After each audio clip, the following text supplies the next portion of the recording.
Praise the lord. బిఎంఎస్ఎం అనుదిన ధ్యానం. ఆయుధము. క్రీస్తు శరీరము శ్రమపడును గనుక మీరును అట్టి మనస్సును ఆయుధముగా ధరించుకొనుడి. పేతురు రాసిన మొదటి పత్రిక 4:1. Therefore since Christ suffered for us in the flesh, arm yourselves also with the same mind. 1 Peter chapter 4:1. మన ప్రభువును అద్వితీయ దేవుడు యేసుక్రీస్తు వారి ఘనమైన నామములో మీ అందరికీ వందనాలు.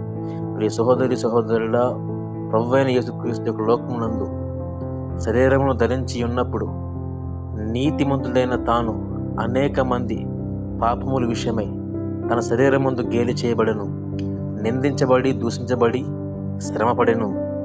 నోవాహు దినముల యందు కూడా పాపిష్టి జనముల అవిశ్వాస వికృతి చేష్టలకు దీర్ఘశాంతము గల దేవుడు తన హృదయములు నొచ్చుకొనినను లేదా బాధింపబడినను వారి కొరకు శరీరం దాల్చక ముందు లేదా లోకముందు జన్మింపక ముందు ఆత్మరూపిగా మారి మనసును మరణ చెరలో ఉన్న వారికి ప్రకటించెను. ఈ యుగాంతమందును అంతటా అందరూ మారు మనసును పొందవలెను అని తన దీర్ఘశాంతమును చూపుచున్నాడు.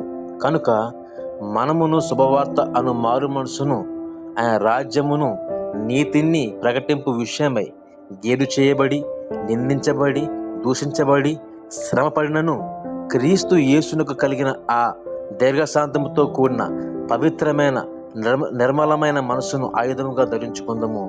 ఆమేన్. తండ్రి అయిన దేవునికి, ఆయన కుమారుడైన యేసుక్రీస్తు ప్రభు వారికి మహిమయు ఘనతయు ప్రభావం నిరంతరం కలుగునుగాక. ఆమేన్. ఆయన కృప నిరంతరం తోడై ఉండునుగాక. ఆమేన్. Praise the Lord. God bless you.